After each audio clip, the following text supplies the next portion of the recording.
sunna sidii aan soo wada bilownay kama tarjumayso arrimihii masiiriga ahaa oo aan go'aanka ka gaarnay ummadda galmudugna u sheegnay ninkii gabyi lahaa ku gabyey ammaan gabadhii u mashxarada waa dib u noqosho dhaqanka hadda ahlusunna waljamaaca markaan ka muuqda waa dib u noqosho waxaan leenahay walaalayaal ha bariiqanina jid fiicanaan ku taagnay ha sababinina idinku mid yar oo idin gaaro oo meel ciriiriyo ku jirta labadan farood ku raadinaya ilaa galmudug fashilisaan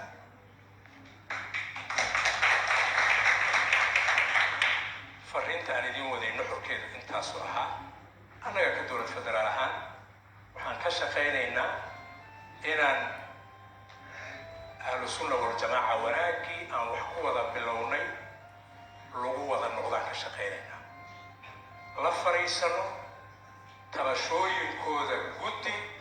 iyo xildhibaano dowlad goboleed waxay noqdaanba ma dhamma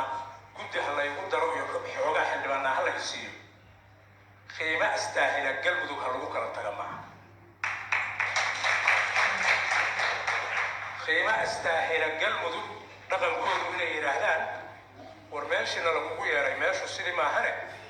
meesha aan ka roganno meel nabad dhaanta oo ka xorriyad badan aan wax ayaga la tago hadday gacanta ugu jirto qof leh koob labo ha la ii yeero haddii kale waxba ma soconayaan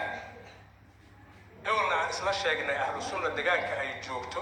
oo ay ka talinaysay amaba ka soo dagaalantay ayadoo muuq ku leh waxaan aadaynaa dhuusamareeb in la yidhaahdo to waa noo yeerteen marka hore waa fiicnaydeen laakiin hadda meesha aan wax ku wadaan waa idinkaga gurneen idinku dhagaha ku raamaysa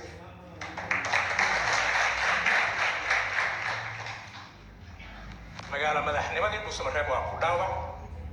dadkii deegaanka degmada dhuusamareeb waa ku dhaawac galmudug waa ku dhaawac magaca culmanimada iyo dadka culummada hoggaanka laga rabo iyo sida la rabo ummadooda inay runta iyo xaqiiqada ugu dhaweeyaan hal midoo ka mida ma anfaca waxaan rabnaa fariinta aan caawa idin soo gaarsiinayo habeen horena dhuusamareeb dadka jooga gaarsiiyey ilaahay ugu og waxaan hadda leeyahay inaan iraahdo waa dhibsanaa sababta aan u dhibsanaana waa dhowris aan dhowrayo ahlusunna waljamaaca inay xuduudka ka baxaan ma aheen istaaga ma dhaho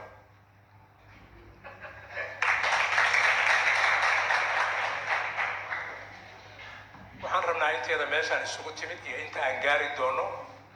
deegaankaan annaga iskale culummadayada ma karaama daraynayno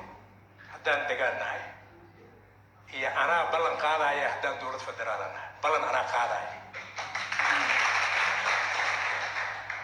laakiin xiriirka bini aadanka waxaa la yidhahdaa waa kateenada waay kateenada